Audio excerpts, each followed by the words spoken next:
Student, स्वागत है आप सबका हमारे YouTube channel education point coaching classes में।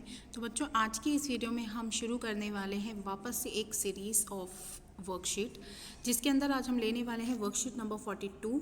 कौन सी क्लास की? क्लास 10 सामाजिक विज्ञान 13-12 की ये वर्कशीट है। तो शुरू करते हैं इस वर्कशीट को।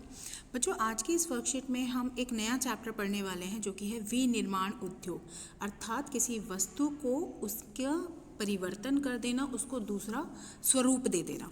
तो जब कच्चे पदार्थ को मूल्यवान उत्पाद में परिवर्तित कर दिया जाता है और उसकी जो मात्रा है, उसकी जो गुणवत्ता है, उसको बढ़ा दिया जाता है, उसको हम कहते हैं वस्तु का निर्माण या विनिर्माण।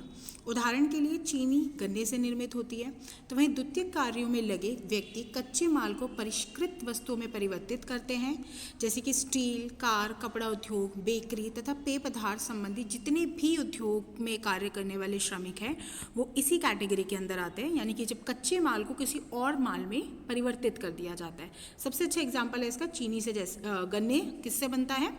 चीनी किससे बनती है? गन्ने से बनती है। तो वहीं अगर इसकी महत्व की बात की जाए तो सबसे पहला महत्व तो कृषि का आधुनिकीकरण होता है।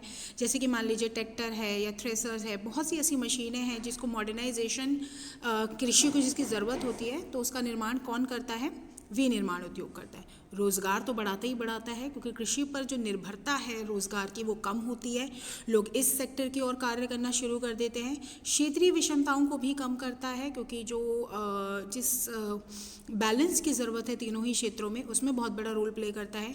बेरोज़गारी भी ख़त्म करता है, क्योंकि रोज़गार उत्पादन बहुत ज़्यादा हो जाता है।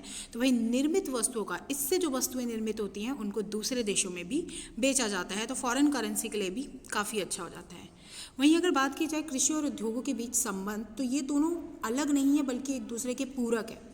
यानी कि कृषि पर आधारित उद्योग कच्चे माल के लिए कृषि पर निर्भर होते हैं, जबकि उद्योग कृषि के लिए आवश्यक उपकरण जैसे कि सिंचाई के लिए पंप, उर्वरक, कीटनाशक दवाएं, प्लास्टिक पाइप, मशीनी कृषि औजार आदि सब बनाते हैं।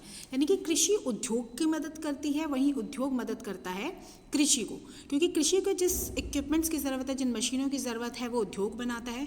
वही उद्योग को जिस कच्चे माल की ज़रूरत है वो कृषि से मिलती है। तो इस हिसाब से एक दूसरे के संबंध में चलते हैं, एक दूसरे के पूरक हो जाते हैं। तो वहीं उत्पादों की सहायता से कृषि उत्पादन में वृद्धि हुई है।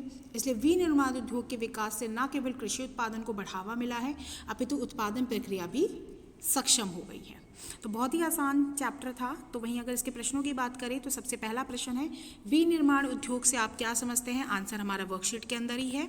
कच्चे पदार्थ को मूल्यवान उत्पादन में परिवर्तित कर अधिक मात्रा में वस्तु के उत्पादन को हम विनिर्माण या वस्तु निर्माण उद्योग कहते हैं। उदाहरण भी आप डाल सकते हैं, जैसे कि गन्ने से चीनी बनती है। वहीं क्वेश्चन नंबर 2, विनिर्माण उद्योग के क्या महत्व हैं? तो महत्व हमारे पास ये बिल्कुल अलग लिखे हुए हैं। कृषि का आधुनिकीकरण होता है, रोजगार में बढ़ोतरी होती है, क्षेत्रीय विषमताएं कम होती हैं, बेरोजगारी समाप्त होती है, वहीं निर्मित वस्तुओं को दूसरे देशों में भी निर्यात किया जा सकता है। प्रश्न 3 की बात करें तो कृषि उद्योग एक दूसरे से पूरक हैं, कैसे? तो ये रहा हमारा लास्ट नोट जो भी हमने पढ़ा था कि ये बिल्कुल अलग नहीं है बल्कि एक दूसरे के पूरक हैं, क्योंकि कृषि उद्योग की मदद करती है कच्चे माल से संबंध में, तो वहीं उद्योग वो सारी मशीनें बनाता है जो कृषि को चाहिए होती है, जैसे कि सिंचाई के लिए पंप, उर्वरक, कीटनाशक दवाएं, प्लास्टिक पाइप्स, मशीनें या अन्य औजार। तो इसी के साथ आज की वर्कशीट हमारी पूरी होती है। मिलते हैं नेक्स्ट वीडियो में, तब तक पढ़ाई जारी रखिए। Thank you so much.